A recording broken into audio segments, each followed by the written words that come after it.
నమస్తే నేను సిరి నిన్న చూసినట్టయితే AP deputy CM Pawan Kalyan గారి కూతుర్ల ఫోటోలు సోషల్ మీడియాలో కొంచెం వైరల్ అయ్యాయి. అవి మనం చూస్తూనే ఉన్నాం. అయితే ఆ ఫోటోలో ఉన్న ఇద్దరు పిల్లలు అంటే పవన్ కళ్యాణ్ గారి పిల్లల గురించి ఒక పేజ్లో, అది కూడా ఏంటంటే ఆ పేజ్ పేరు వచ్చేసి రెడ్డి గారి అమ్మాయి. ఆ పేజ్లో అయితే ఆ పిల్లల గురించి చాలా అసలు మామూలుగానే అమ్మాయిల గురించి అలా మాట్లాడొద్దు, కానీ చిన్న పిల్లలని కూడా చూడకుండా వాళ్ళు మాట్లాడిన తీరు, వాళ్ళు పెట్టిన పోస్ట్ తీరు చూస్తుంటే చాలా మాటలో చెప్పలేం అలా అనిపిస్తుంది. సో దీని మీద మనతో మాట్లాడడానికి మనతో పాటు ఉన్నారు ప్రముఖ రాజకీయ విశ్లేషకులు రాజా సప్పసాని గారు.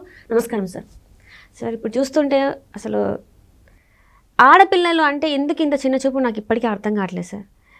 నిన్న AP deputy CM Pawan Kalyan గారి ఇద్దరు కుమార్తెలది కొన్ని ఫొటోస్ వైరల్ అయ్యాయి సోషల్ మీడియాలో. అయితే కొంతమంది వాళ్ళ పేజ్లో అంటే రెడ్డి గారి అమ్మాయి అనే ఒక పేజ్లో వాళ్ళు పెట్టింది చూస్తే మాత్రం చిన్న పిల్లల్ని కూడా రాజకీయాల్లోకి లాగి వాళ్ళకి ఇష్టం వచ్చినట్టు బాడీ షేమింగ్ చేసి మాట్లాడడం, అది ఎంతవరకు కరెక్ట్ అంటారు అసలు? ఇప్పుడు వాస్తవంగా రాజకీయాల్లో ఉన్న వాళ్ళనైనా సరే బాడీ షేమింగ్ చేయకూడదు. ఎందుకంటే మన చేతికున్న 5 వేళ్లే ఒక రకంగా ఉండవు. అవును సార్. అటువంటిది నేనున్నట్టు నువ్వు ఉండాలని లేదు, నువ్వు ఉన్నట్టు ఇంకొకళ్ళు ఉండాలని లేదు. ఎవరికి వాళ్ళు మేము చాలా అందగాళ్ళము అని చెప్పని ఫీల్ అయిపోయి ఎదుటి వాళ్ళని వంకలు పెట్టడం ఏంటి?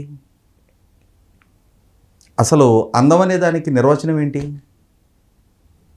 అందమైన ప్రవర్తన ఉండటం ముఖ్యం, సంస్కారంగా మెరగటం ముఖ్యం, మర్యాద ఇచ్చిపుచ్చుకోవటం ముఖ్యం, ఎదుటి వాళ్ళని గౌరవించడం ముఖ్యం, ఎదుటి వాళ్ళ వ్యక్తిత్వానికి విలువ ఇవ్వాలి. అంతేగాని అసలు బాడీ షేమింగ్ చేయటం ఏంటి? ఈ బాడీ షేమింగ్లు చేసి వైసీపీ పార్టీ లోక్సభ సభ్యులే గతంలో రఘురామకృష్ణరాజు గారి గురించి అత్యంత జుగుసాకరంగా మార్గాని భరత్ చదువుకున్నాడు, యంగ్స్టరు, తను రఘురామకృష్ణరాజు గారి గురించి చాలా జుగుసాకరంగా మాట్లాడటం గతంలో విన్నాం మనం. ఈ విధమైన వ్యవహార శైలి, ఈ విధంగా వ్యక్తిగత జీవితాల్లోకి చొరబడి జుగుసాకరమైన భాషలతోటి సోషల్ మీడియాలో ట్రోల్ చేసిన దాంతో విరక్తి చెందే ఇవాళ ఈ గతి పట్టింది వైసీపీ పార్టీకి. పవన్ కళ్యాణ్ గారి పిల్లలు రాజకీయాల్లో పవన్ కళ్యాణ్ గారు ఉన్నారు. ఆయన మీకు రాజకీయంగా ప్రత్యర్థి. విధానాల పరంగా పవన్ కళ్యాణ్ గారిని మీరు ఏమైనా విమర్శ చేయాలంటే చేయండి. ఆయన వాళ్ళ రాష్ట్రానికి ఉప ముఖ్యమంత్రిగా ఉన్నారు, అటవీ పంచాయతీరాజ్ శాఖ మంత్రిగా ఉన్నారు, రూరల్ డెవలప్మెంట్ మంత్రిగా ఉన్నారు. ఆయన శాఖలో ఏదైనా తప్పులు జరుగుతుంటే, పాలనాపరంగా ఆయన ఏదైనా తప్పులు చేస్తుంటే, ఆయన ఏదైనా అవినీతికి పాల్పడితే, ఆయన ఏదైనా ఉల్లంఘనకు పాల్పడుతుంటే, అధికారాన్ని దుర్వినియోగం చేస్తుంటే ప్రతిపక్ష పార్టీగా మీకు ఆ హక్కు ఉంది. మీరు ప్రశ్నించండి, ప్రస్తావించండి, అది ఈ తప్పు నీ వల్ల జరిగింది అని చెప్పని. రాజకీయాలకి సంబంధం లేని ఆయన కుటుంబ సభ్యుల్ని మీరు పబ్లిక్ ఫోరంలోకి తీసుకొచ్చి వాళ్ళని బాడీ షేమింగ్ చేయటం ఏంటి? ఈ విధంగా మీరు ఇవాళ పవన్ కళ్యాణ్ గారి కుటుంబాన్ని బాడీ షేమింగ్ చేస్తారు. ఆయన పిల్లల్ని మీరు నలుగురిలో నవ్వుల పాలు చేసే ప్రయత్నం చేస్తారు. మీరు నవ్వుల పాలు చేయగలమని చెప్పని అనుకుంటున్నారు. మీలాంటి మీకు తోడుపోయిన మనస్తత్వం వాళ్ళు 10 మంది మీ పోస్టుకి స్పందించవచ్చేమో, మీరు పెట్టే ఈ ఎకిలి భాషకి 10 మంది ఆనందించవచ్చేమో, కానీ 90 మంది మిమ్మల్ని చూసి అసహించుకుంటారు. ఆ అసహ్యంలో నుంచి పుట్టిందే 151 నుంచి 11 స్థానాలకి ఇవాళ మీరు దిగజారారు. ఒకనాడు రాజకీయాలకు సంబంధం లేని చంద్రబాబు నాయుడు గారి సతీమణ్ణి ఇట్లాగే జుగుసాకరంగా మాట్లాడారు. చంద్రబాబు నాయుడు గారి ఇంటి కోడలు బ్రాహ్మణిని ఇట్లాగే జుగుసాకరంగా మాట్లాడారు. ఇవన్నీ ప్రజలు పరిగణలోకి తీసుకోరనుకుంటున్నారా? మాకు ఒక సోషల్ మీడియా ఉంది, మాకు ఒక సొంత మీడియా ఉంది, మేము అధికారంలో ఉన్నామని చెప్పని విశృంఖలత్వాన్ని ప్రదర్శించారు. ప్రజలు చాచిపెట్టి ఓటు ద్వారా ఒక దెబ్బ కొడితే గింగరాలు తిరిగి వాళ్ళ బాబు నా కారు లోపల దాకా ఎలో చేయండి, నన్ను కొంచెం ముందు ప్రమాణ స్వీకారం చేయించడానికి ఒప్పుకోండి అని చెప్పని బతిమలాడుకునే స్థాయికి దిగజారారు మీరు ఇవాళ. రాష్ట్రాన్ని 3 దశాబ్దాల పాటు మేమే శాసిస్తాము, మా శాసనాలకి కట్టుబడి ఈ ప్రజలందరూ బతకాలి అనే అహంభావాన్ని పోయిన మిమ్మల్ని దోశ తిరగేసినట్టుగా తిరగేసి కూర్చోబెట్టారు. ఇంకా బుద్ధి జ్ఞానం రాదా మీకు? ఆడపిల్లలు, అసలు ఏ పిల్లలైనా సరే వాళ్ళు రాజకీయాల్లో ఉన్నారా? వాళ్ళు ఏమైనా మిమ్మల్ని రాజకీయంగా విమర్శిస్తున్నారా? వాళ్ళ వయసు ఎంత?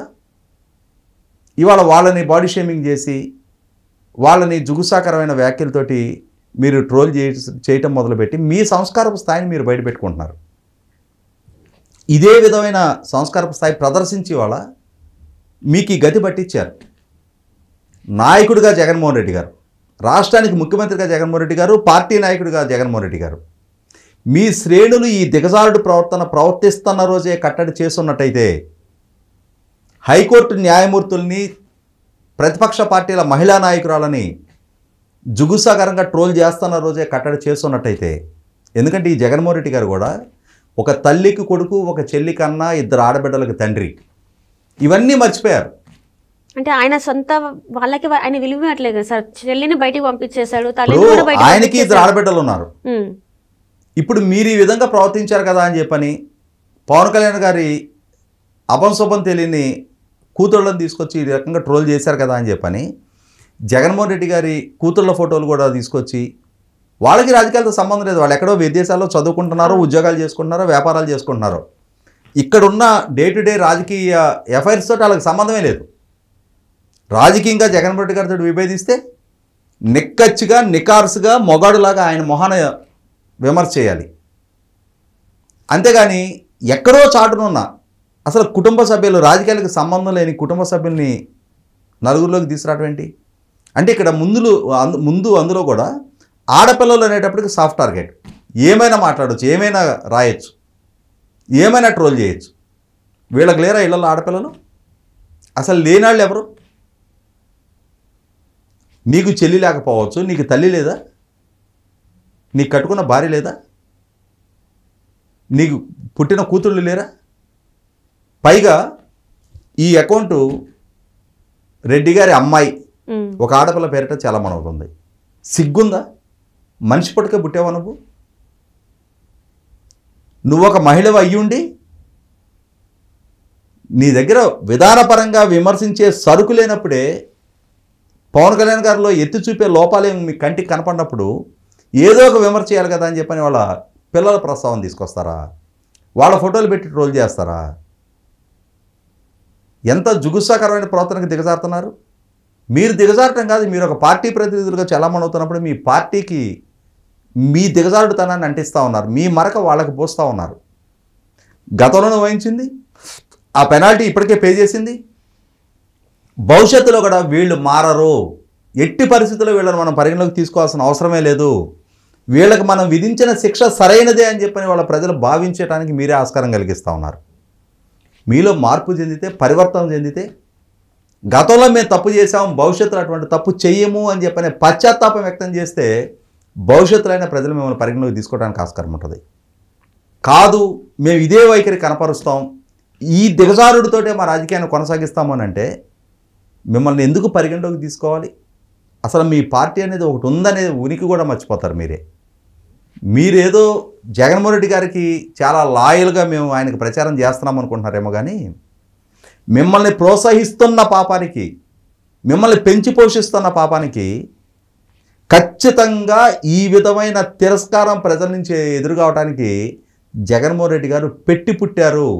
డిజర్వ్డ్ ఆయనకి ఈ తీర్పు ఇవ్వటమే చెల్లుబాటు. ఈ విధమైన తీర్పుతో ఆ పార్టీని, ఆ ప్రభుత్వాన్ని, ఆ నాయకుడిని తిరస్కారానికి గురి చేయడమే సహేతుకం అని చెప్పని వాళ్ళ ప్రజలు కూడా భావించే పరిస్థితి మీరే సృష్టిస్తూ ఉన్నారు.